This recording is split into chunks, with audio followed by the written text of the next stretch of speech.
Okay, we're ready for our next speaker. We have Amy Johnston here, speaking from the Netherlands.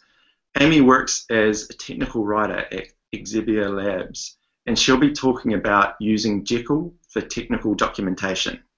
Amy Johnston. Okay, so yeah, I'm Amy. I'm a technical writer at Jekyll Labs. I am in the Netherlands, but we're actually a Boston-based software company making tools for DevOps and continuous delivery. If you're familiar with some continuous delivery tools, then you may have heard of XL Deploy, XL Release, or XL Test View. Those are our products. And we publish the technical documentation for our products and for our library of plugins at docs.zblabs.com. And since December of 2014, this site has been generated by Jekyll. But before I talk about why we chose Jekyll and how we use it today, I want to give some background on where we came from. So our technical documentation has actually always been written in Markdown. In the past, it was structured in manuals, where a manual was a single Markdown file that could be anywhere from a few hundred to a few thousand lines long. And these Markdown files were checked into Git alongside our code. So a product repository would... Oh, sorry? Okay. A product repository would contain around 10 or 20 manuals, while the repository for an individual plugin would normally only contain one manual. And we generated the documentation from Markdown on our local laptops using Gradle to invoke some homegrown Java-based tools that would create HTML files and do a few other housekeeping tasks. And then we just manually transfer the HTML, images, and so on to the documentation web server. So this was a fully manual process that would happen whenever we released a new version of a product or plugin. And for a single product or plugin, this actually isn't too bad. But for a major release, it was really tedious. For example, releasing our deployment automation product, XL Deploy, along with all of its plugins, meant manually generating documentation from about 20 different repositories. So obviously, that was really time-consuming and inefficient. And because this process was totally manual, it was prone to human error, like having an outdated repository on your local machine, or uploading documents to the wrong directory on the server. And in addition to that, while our homegrown tools were good enough, no one ever had the time to update or improve them, which meant that the website as a whole wasn't ever really improved. But worst of all, nothing about this process says continuous delivery. It's not automated, and it was really difficult to push out documentation updates between software releases. And we're constantly looking at ways to improve our software release process, and basically we just needed to show our documentation process the same love. So around August of 2014, we started talking about how to make things better. Our primary goals were, of course, to automate as much of the publishing process as possible, and also to automate pages on the site, because in the past we were doing a lot of hand coding of menus and index pages and that kind of thing, so we wanted these things to be generated by whatever tool we would be using. And of course, it was also really important that it would be easy for us to make changes and improvements between releases, both to the documentation itself and also to the website. We also wanted to make it easier for everyone in the company to contribute to technical documentation, so not just me and our software developers, but people like sales engineers and consultants. And finally, at the same time, we wanted to get rid of the huge single-page manuals and break our documentation up into standalone bite-sized topics. So at this point, specialized technical documentation tools and commercial products weren't out of the question. There are quite a few of these on the market, which you might not know if you're not a technical writer. Some are designed more for content management and version control, while others focus more on multi-channel publishing. But generally, they include specialized features that technical writers really love, like metadata management and the ability to reuse content across documents and lots of customizable publishing options. But like I said, we wanted to make it really easy for everyone to contribute, and having to buy and manage licenses and ask everyone to install special software and learn how to use it, this was definitely a potential hurdle for us. So we started talking about a solution that wouldn't be too different from the way we were already doing things. Something that would be relatively OS independent and that would have the simplicity of locally generated files and that would integrate with tools that we were already using, like GitHub and Jenkins. So something like a static site generator started to make sense. And we started out by trying Jekyll. It seemed like a good choice because it's pretty well known and it's actively developed and it has a pretty big user base. So there are lots of resources online and lots of people you can ask for help. We also briefly considered JBake, but actually by the time we talked about it, I was making so much progress on my own, just developing a Jekyll-based site, that we just continued with the momentum there and went down that path. So our site is structured so that there's a directory for each of our products, and under each product directory, there are directories called concept and how-to. And separating individual pieces of documentation into these categories is based on the ideas behind DITA, which is an XML data model for authoring that's pretty popular in the technical writing world. In DITA, every piece of your documentation has a type, and its type means certain things about the way it's structured and what it should contain. And having these different directories gives us these nice URLs like docs.zblabs.com/xldeploy/how-to/install-xldeploy. So it's very easy to understand, it's easy to find, also makes it easy for us to know exactly where the source file is in the repository. We use quite a few front matter variables so that we can list documentation topics in different ways. So we can do a lot of building of lists without being tied to the physical locations of the files. We have a categories variable that actually is products, tags, which of course are tags. We also use a variable called subject, which is kind of like a master tag. So an individual page would have many tags, but only one subject. And we use variables called since, deprecated, and removed to identify software versions for specific pieces of content. And this is because the site is set up like a knowledge base. So we just have one big pile of documentation, and certain pieces of it maybe do or don't apply for certain versions of the software, as opposed to the kind of setup where you have a full documentation set for each version of your software. And of course, there's lots and lots of liquid code that loops over the pages to build various lists based on these variables. And when it comes to plugins, we're currently using a modified version of the breadcrumbs plugin that's available at biosphere.cc, because breadcrumbs are a pretty big deal when it comes to technical documentation.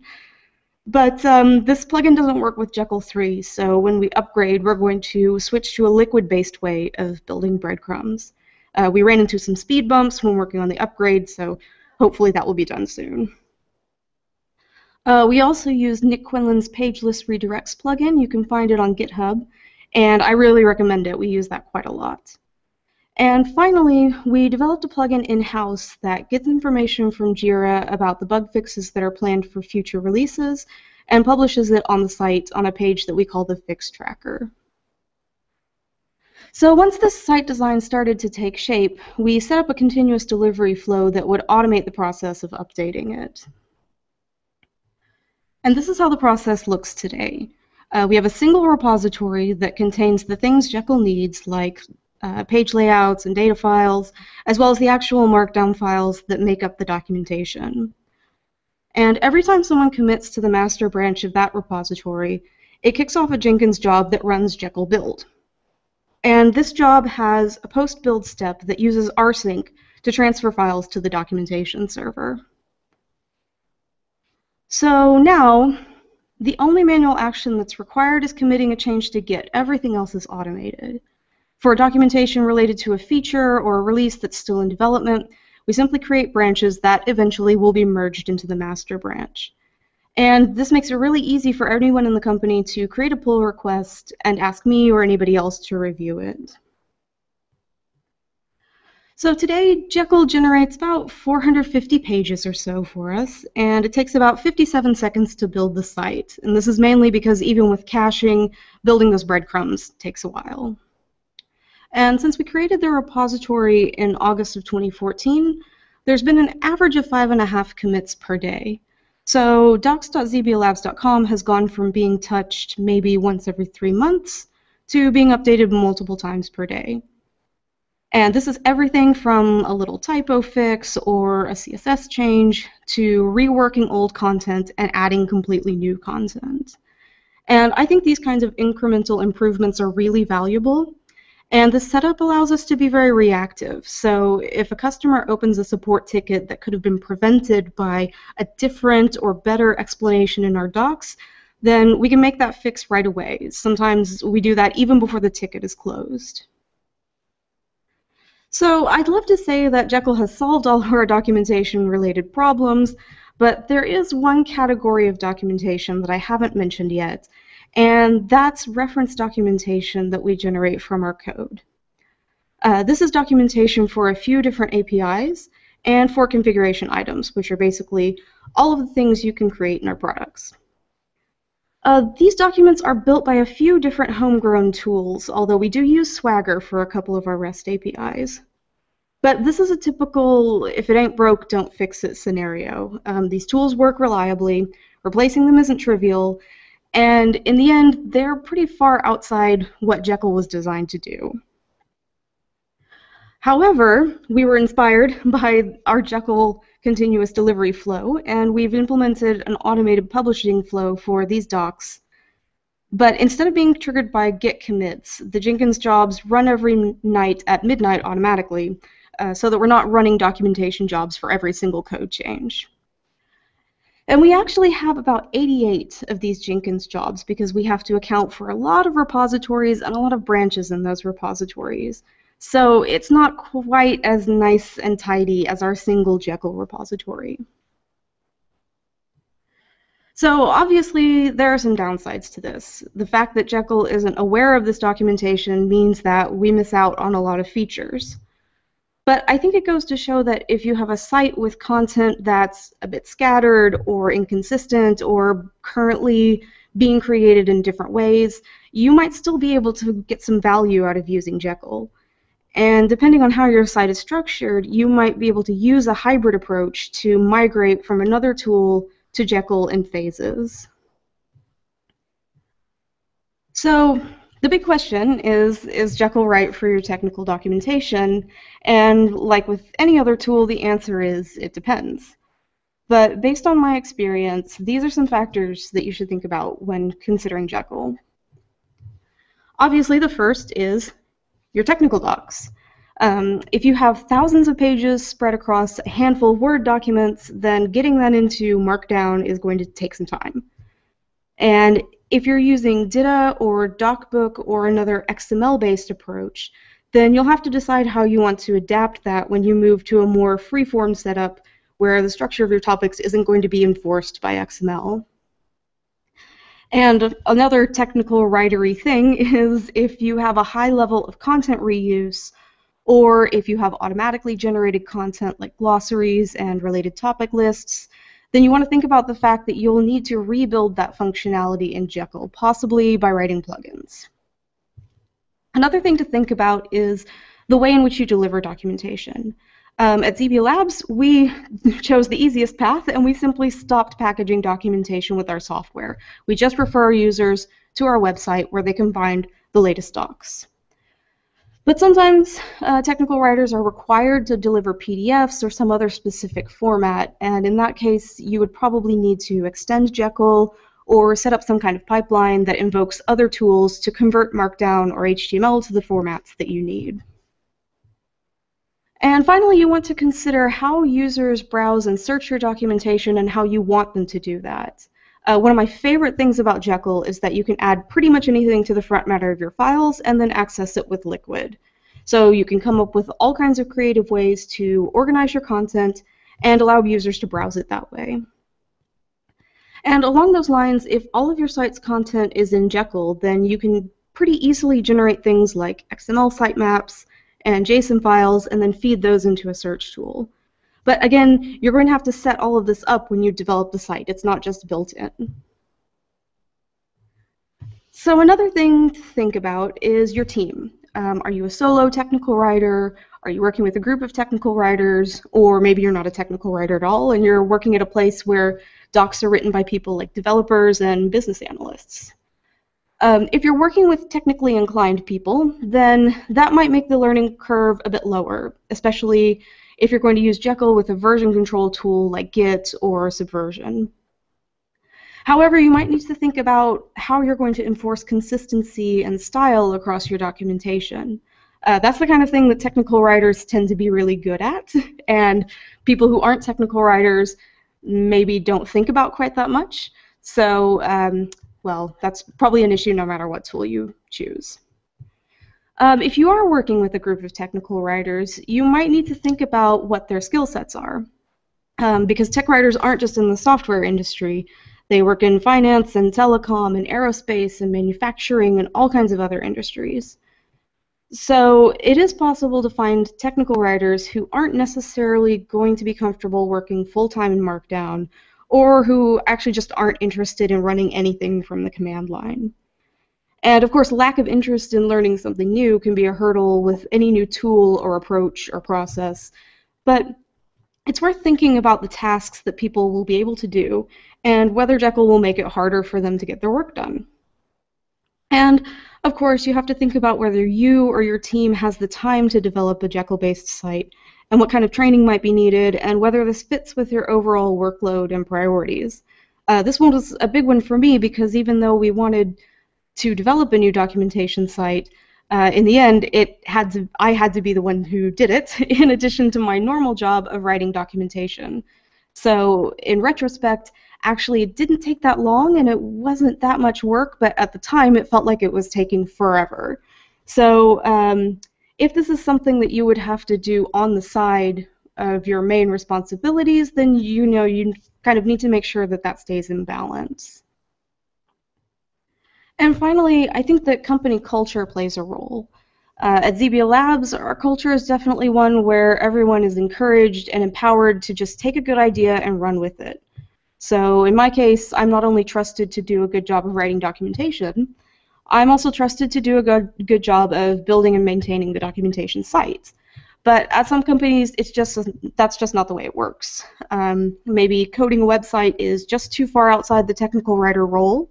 Maybe when it comes to choosing a new tool for doing something like building a documentation site, maybe that falls more in the scope of like your IT department or an operations team. Or maybe there are even restrictions around using open source tools. So these are maybe signs that a commercial product or something that's a little bit more formal, like a content management system, might be a better choice. And also, if you are a technical writer or another person in a non-developer role and you're going to be the primary person working with Jekyll, you might want to think about what kind of technical support and input you can expect from your colleagues. And I think this is especially important if you want to integrate Jekyll with other tools or develop plugins for Jekyll. Because if you don't have a lot of experience in these areas, then of course it's going to be a big plus to have people who are willing and able to help you out. And if you work at a company full of Ruby developers who have a lot of time on their hands, then you're probably set for life. So that's actually all I have. Thanks very much for listening. I hope this has been useful for anyone who's curious about how Jekyll can be used for technical documentation. And before we go to questions, I have to get in a final plug for Zebia Labs. If you're looking for tools to automate and speed up your releases, you should visit our website. You can try all of our products for free, and, well, they're really great. So thanks again. Great, thank you very much, Amy. Yeah, it was really, whoa, look at that. Yeah, it was really interesting seeing like a full-on Jekyll documentation use case. So my first question is those 5.5 commits every day. Yeah. What are people mostly updating on the site? Well, it's actually probably 99% of those are me, so not people. And it's really a mix. A lot of times it's small things, like fixing a typo or fixing some CSS, or even things like I'll notice that maybe a page has some weird tags or something like that. Uh, so obviously that's the thing that happens the most. And big changes like rewriting content or adding new content, that doesn't happen quite as often, but it's definitely there in the mix. That's one of the Yeah. things I like about it, that actually we put the site live before the documentation was perfectly organized. I don't know if it's perfectly organized today, but it's more perfect than it was back then. But it was Yeah. really great because it was just like every single day you can fix a little thing and it gets better and better. Yeah. Interesting. And what's your onboarding process for a new technical writer? Well, we don't have one because we've never hired a technical writer other than me. I see. Yeah. But being So, a yeah, being a technical writer, I can say that our Jekyll repository has a very long README written by me, mhm. and we also have quite a few pages in our Confluence that describe how it works. So, uh, yeah, I document my documentation job, but it would definitely be a challenge. I find this also with developers who rarely touch the documentation site. There's always a little bit of re-education, like reminding them, oh, you can serve the site locally if you want to preview what your topic is going to look like and that kind of thing. Yeah. Yeah, that makes sense. Awesome. I think that's all the questions we have. Thank you very much for speaking today, Amy. Thanks.